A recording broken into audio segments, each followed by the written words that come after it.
Canada's economy ended its 8-month run of employment gains with minor job losses mostly concentrated among youth and self-employed people.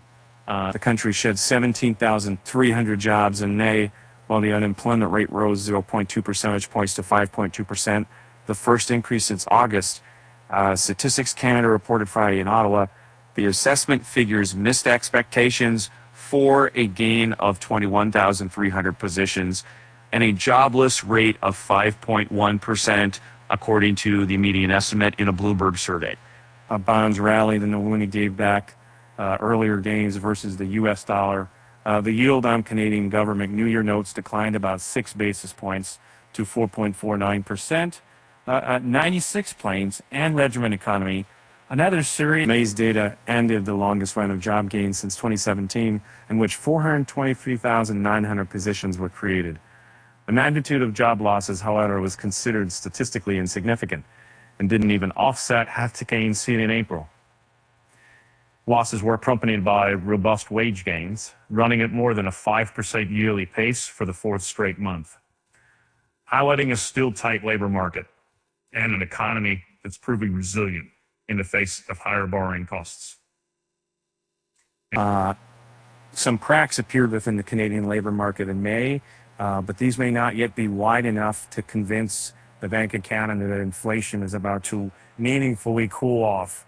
Andrew Grantham, an economist at Canadian Imperial Bank of Commerce, said in a report to investors.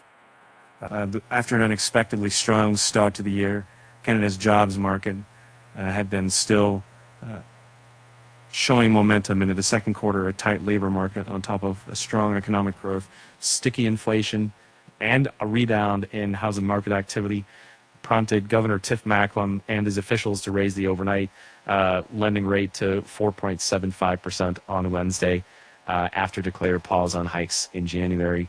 Policymakers said excess demand in the economy looks to be more persistent than anticipated. And May total hours worked fell 4% on a monthly basis, the most since April 2022, and we're up 2.2% compared to a year earlier. The participation rate was down 0.1 percentage point to 65.5% in May, mostly reflecting a decline in the participation rate for youth aged 15 to 24. The employment rate declines 0.3 percentage points to 62.1%, as employment didn't keep up with the pace of strong population growth.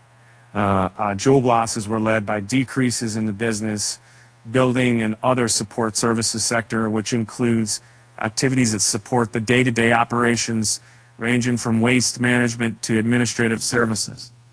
And employment declined in Ontario, Nova Scotia, and Newfoundland and Labrador, while it rose in Manitoba and was little changed in other provinces. This jobs report is the first of 2 employment data releases before the Bank of Canada's next rate decision on July 12th.